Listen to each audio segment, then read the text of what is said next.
Welcome to another exciting clip on the hotel business. I have today with me Michael Regner from MRP Hotels, a consulting firm for the hotel business. Mr. Regner, I'm very interested what actually a consulting firm is doing in this whole context of the hotel business. Actually, we are advising mostly investors and developers, helping them in getting their projects finalized and at the end financed. So we are advising as well the equity side as the debt financing side, which means we are advising banks. So that's the one part of our business. We are advising on existing hotels. Right. As we all know, not always all hotel projects are running smoothly. So we are advising as well banks or helping them in what you would call hotels which are in the workout department or in the restructuring process. Okay, so you're actually coming from the whole process from the initialization of a project. Exactly. And even to difficult phases when the project is already running for quite some time. Exactly. Okay, now there is this triangle between investor, operator and bank. Yes. You kind of from seeing the whole thing from all angles, do you think it's efficient? The normal deals? Not always, and probably not to that extent we would like to have it. I think there is a big difference in this triangle between the culture in the Anglo-Saxon regions and Europe. So the biggest difference is that in US and UK it's mainly driven by management contracts, and in Central Europe we are seeking for lease contracts, and that makes a huge difference in this triangle. With regards to sharing risks and efficiency of contracts. So it means that in US the risk is much more with the investor. Mm-hmm. The banks are more looking into the project itself, Yeah.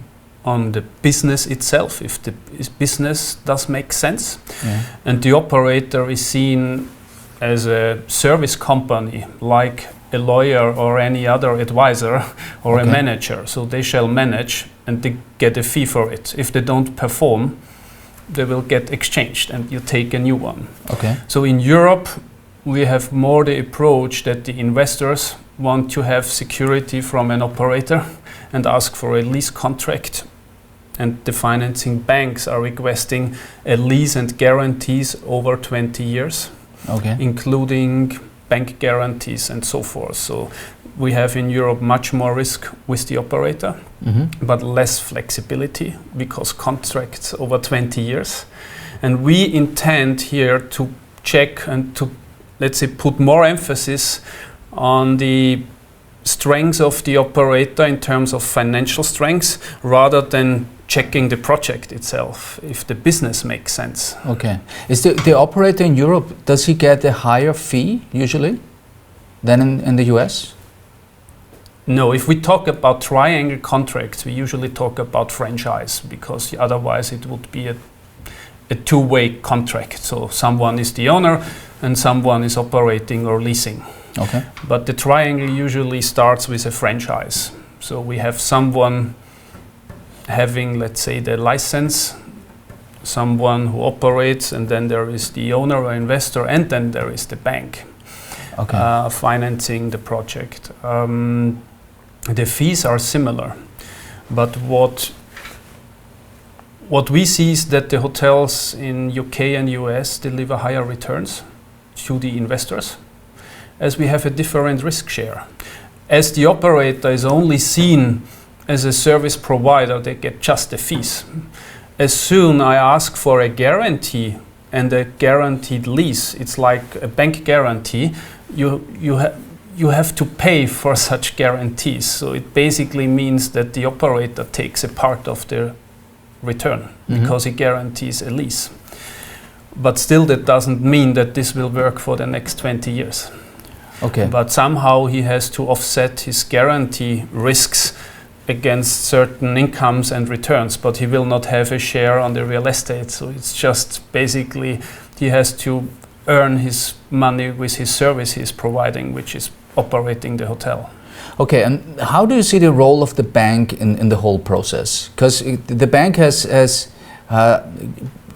we have the triangular as the one model, but the other would be the two different relationships, the bank with the investor and the bank with the operator. What do you think is more efficient? From our experience, the second one, so not the triangle, as that's what we have in US and UK. But that, and I don't know how that works then with Basel III, but it's obvious that the model there, that all that financing in US and UK mostly works without the fixed lease and without guarantees. Even in franchise models, it means that the owner and investor takes the franchise, and the investor has the financing relationship with the bank, and that any operator is just the operator and will get a fee to operate the hotel. And in terms of returns, we see that this is the most efficient or profitable way, but we haven't seen that model in Central Europe so far. That would have been my next question. Do you think it is coming? Do you think Europe will go the same way? Let's say we have seen some workarounds. There are certain developers and hotel developers in Central Europe which do a kind of workaround, which means they establish a lease, but they own the leasing company themselves. So they establish a lease to, let's say, create a structure which works for banks and buying investment funds or pension funds, mainly German investment funds who like leases. But on top of the lease, they do then a management contract without guarantees. So as a developer, they have a model where they maybe think we offset any operating risk of the lease against the development profit as a real estate developer, because it's getting more and more difficult to get leases and to get independent operators who can afford to provide such guarantees which are asked by banks or investors. Okay, I have two more questions. First question is, you partly, I think, answered that, but I would like to have it directly as well. Do you think current state within Europe is the risk diversified fairly among the partners? I think in the workaround model, it's diversified. If the developer is creating his own lease company, he is in advantage to gain any upside on the real estate value, but he takes as well the risk of operating the hotel. Right. In the usual way or common way how we are doing hotels in Europe with the lease, not as the risk, let's say not in absolute numbers, but with the money which can be earned out of operations, but the risk involved, like asking for 1-2 years bank guarantee or a guaranteed 20-year lease, then there is much higher risk with the operator. Okay. And they have somehow to reduce that risk. And so it's always that they invest that a lot of hotel projects don't get sufficient lease offers. And that's where we get stuck with a lot of, let's say, good hotel projects. Okay, final question. What should banks change? I think banks should concentrate or see hotels more than a business rather than a real estate investment. That's where we have difficulties in, let's say, I think probably in all the banks, it's a real estate financing. Mm-hmm. But at the end, we talk about a business, so theoretically it could be as well a corporate financing. And that's difficult then in the language or talking to each other, that at the end we have to finance a business which shall work for the next 20 years. So I think banks should concentrate more on, is the business plan valuable, does it make sense?